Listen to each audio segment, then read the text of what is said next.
تو یہ ویڈیو آپ نے پوری طرح سمجھ لینا ہے اس کو، جو چیزیں میں بتا دوں جس طرح سے بتا دوں آپ ویسے استعمال کریں، جو پرہیز بتاؤں وہ پرہیز آپ سختی سے کریں، اور جو احتیاطی تدابیر میں آپ کو بتاؤں وہ آپ لازمی طور پہ اختیار کریں، کیونکہ اگر کچھ طبیعت میں کچھ ضعف یا جسم میں کوئی کمزوری رونما ہوتی ہے تو ایسا نہیں ہو سکتا ناظرین اکرام کہ اس کے اسباب نہ ہوں۔ اچھا، جہاں تک اس کے ان اسباب کا تعلق ہے کہ جن کی وجہ سے آپ علاج کو رازدارانہ طریقے سے لے کے چل رہے ہو، اور وہ اسباب عام طور پہ حکماء کے اشتہارات پہ بھی آپ نے لکھے ہوئے پڑھے ہوں گے کہ جی بچپن کی غلط کاریاں اور تباہ کاریاں اور پتہ نہیں کون کون سی کاریاں، تو آپ اس چیز کو ذہن سے نکال دیں۔ آپ صرف یہ ہے کہ جو ہو چکا سو ہو چکا، اب آپ خود اپنی ریہیبلیٹیشن کی طرف آئیں، اپنی بحالی کی طرف آئیں، اور ذہن کو صاف رکھیں، اور اگر آپ مسلمان ہیں تو نماز کی باقاعدگی کریں، نماز کی باقاعدگی کے علاوہ مسنون دعاؤں سے مدد لیں، ساتھ میں آپ یہ علاج شروع کریں۔ ہو ہی نہیں سکتا کہ آپ کا مسئلہ حل نہ ہو، کیونکہ یہ قدرتی اجزاء ہیں، آزمائے ہوئے ہیں، اور ان کا رزلٹ 101% ہے۔ شرط صرف اتنی ہے کہ مریض اس کو استعمال جیسے سمجھاؤں اس ترتیب اور اس ترکیب کے مطابق کرے، اور ایسی غذائیں اور ایسی چیزیں کہ جو میں ترک کرنے کے لیے کہوں کہ جس سے آپ کا علاج متاثر ہو سکتا ہے، یا جس سے ان اجزاء کی تاثیر میں کمی واقع ہو سکتی ہے، آپ نے ان غذاؤں کو اور ان ایکٹیویٹیز کو مکمل طور پہ ترک کر دینا ہے، تاکہ آپ کو اس دوا سے بھرپور فائدہ حاصل ہو سکے۔ جو چیز آپ کو بہت سارے حکماء کے پاس گھومنے سے ہزاروں روپے اس حوالے سے برباد کر کے بھی آپ کو اگر کہیں سے رزلٹ نہیں ملا، تو آپ یہ قدرتی 3 غذائیں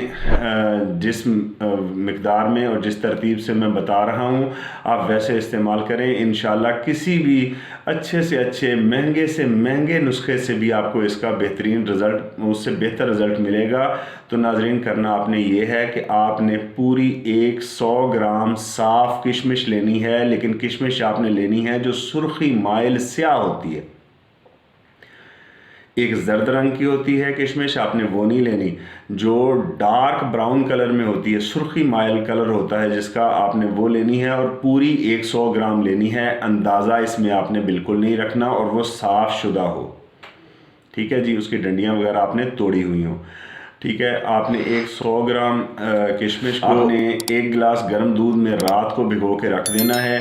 صبح آپ نے اٹھ کے اسے گرائنڈ کر لینا ہے،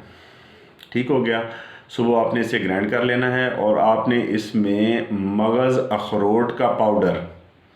ٹھیک ہے، لیکن اس میں بھی آپ نے یہ کرنا ہے کہ اخروٹ کے مغز نکلے ہوئے آپ نے نہیں لینے،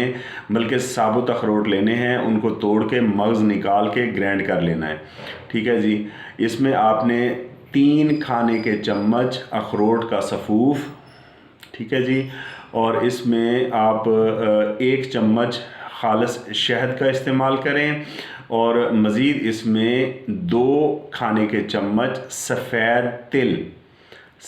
تل جو ہیں آپ وہ بھی گرائنڈ کر کے، اچھا ان کو آپس میں ملا کے نہیں رکھنا، آپ نے یہ جو تل ہیں ان کو بھی آپ نے موقع پہ گرائنڈ کرنا ہے، ٹھیک ہے جی۔ آپ نے ان چیزوں کو پہلے سے گرائنڈ کر کے نہیں رکھنا، یعنی جب بھی آپ نے اس دوا کو استعمال کرنا ہے، رات کو آپ نے کشمش کو بھگو کے رکھا، صبح آپ نے کشمش اپنا اس کو جو ہے وہ تل ہیں وہ علیحدہ سے آپ نے گرائنڈ کر لیے، اور اخروٹ کے جو مغز ہیں وہ آپ نے علیحدہ گرائنڈ کر لیے۔ اب ان دونوں کا پاؤڈر آپ نے اس دودھ میں ملایا کشمش والے میں، اور صبح خالی پیٹ آپ نے پی لینا ہے 1 چمچ اس میں شہد شامل کر کے۔ تو جیسے میں نے عرض کی ہے کہ آپ نے